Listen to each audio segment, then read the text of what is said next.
বুদ্ধিজীবীদের মতামতের মাধ্যমে এবং রাষ্ট্র কোন পথে যাবে তার দিক নির্দেশ। শাহ মহোদয় এখানে উপস্থিত আছেন ডক্টর জওহরলাল শাহ মহোদয়কে প্রারম্ভিক ভাষণ দেওয়ার জন্য অনুষ্ঠান অত্যন্ত গুরুত্বপূর্ণ ভূমিকা পালন করে আজকের এই আমি জানি না মানে কি বলবো ওদের, ওরা স্বামী বিবেকানন্দ বলছে যে বন্ড স্বামী, আর রবীন্দ্রনাথ ঠাকুরকে কি না বলেছে বলুন, স্বামী বিবেকানন্দ থেকে আরম্ভ করে সবাইকে এখন এইভাবে ওরা মানে একের পর এক এবং ঐতিহাসিক ভুল ওরা করেছে, সত্যি ওদের জন্য দুঃখ লাগে। আর একটা জিনিস আমি দেখেছি, নিশ্চয়ই আমার সাথে আপনারা একমত হবেন, মিথ্যাকে কিভাবে সত্যি করতে হয়।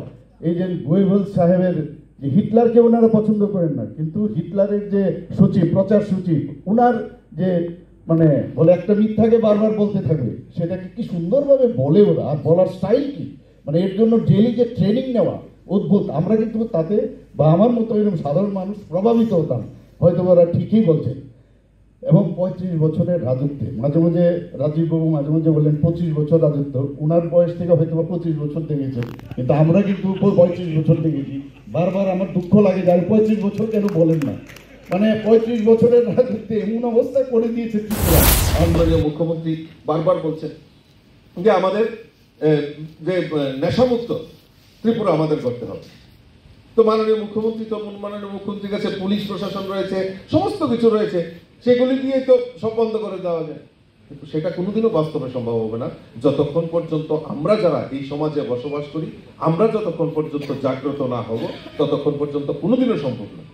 আমরা করাপশন ফ্রি আমরা বলছি, মাননীয় প্রধানমন্ত্রী নরেন্দ্র মোদীজিও বলছেন যে मैं नहीं खाऊंगा किसी को खाने नहीं दूंगा।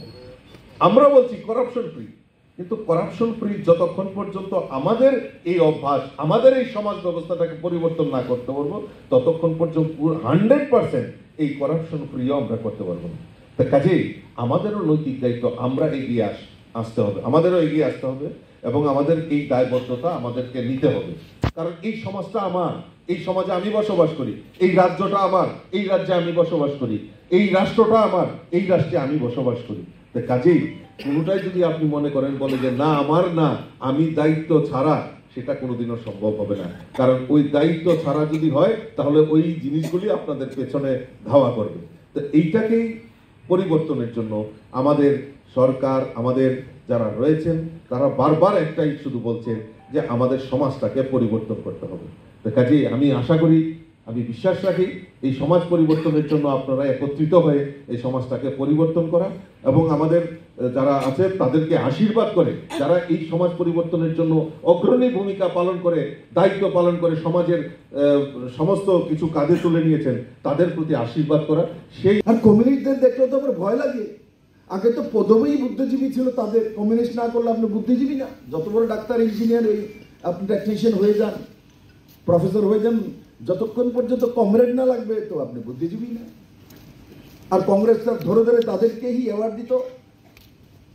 আর যখন নরেন্দ্র মোদী প্রধানমন্ত্রী হলেন তো অ্যাওয়ার্ড বাপসি শুরু হয়েছে। যখন আমরা বলেছি অ্যাওয়ার্ডের সময় ধনগুলো বাপস করো, রিটার্ন করো, সব পালিয়ে গেছে, কারণ এগুলো তো খেয়ে নিয়েছে। কি বুদ্ধিজীবী এদের বুদ্ধি, এমন বুদ্ধি বলে পাকিস্তানকে দিয়ে দেওয়া উচিত জম্মু কাশ্মীরকে, এই বুদ্ধিজীবী বলে এগুলি কিন্তু রাষ্ট্রদ্রোহী। অরুন্ধতী রায় বই লিখে ভারতের বিরুদ্ধে, বুদ্ধিজীবী, বুদ্ধি ভ্রষ্টজীবী এরা। তার জন্য বুদ্ধিজীবী কাকে বলে তাদেরকে সম্মান করা নরেন্দ্র মোদী দেখিয়েছে, ভারতীয় জনতা পার্টি সরকার আসার পর দেশকে দেখিয়েছে, দুনিয়াকে দেখিয়েছে। এখন ত্রিপুরা থেকে পদ্মশ্রী পাওয়ার জন্য কাউকে ফর্ম ফিল আপ করতে হয় না, অনলাইনে দিয়ে দিলে আপনি আপ তার ট্যালেন্ট আর তার মেরিটের উপর দিয়ে দেওয়া হয়। কতগুলো জনজাতি সমাজের লোক ভাঙ্গা ডালং এখানে রসম বাজায়, ত্রিপুরা থেকেও জানতো কমিউনিস্টের লোকেরা 25টা বছর শাসন করেছে, ভাঙ্গা ডালংকে বের করতে পেরেছে বুদ্ধিজীবীর দল। বুদ্ধি তো দেখি। আমি বলেছি আমি ইলেকশনে প্রার্থী ভাই, আমি বলেছি যে অপোজিশনকে 1 লাখের নিচে রাখতে হবে, আমার নামে কমপ্লিট করে দিয়েছে। কত বড় বুদ্ধিজীবী! এই বুদ্ধির কারণেই যে তাদের এই বিনাশ হইতেছে বুঝতেছে না এখন। ইলেকশন কমিশন ওর উপরে হাসে। এরা ছিল ত্রিপুরার বুদ্ধিজীবী, মোমবাতি নিয়ে ঘুরত। এখন তো মোমবাতি নিয়ে ঘুরেও না।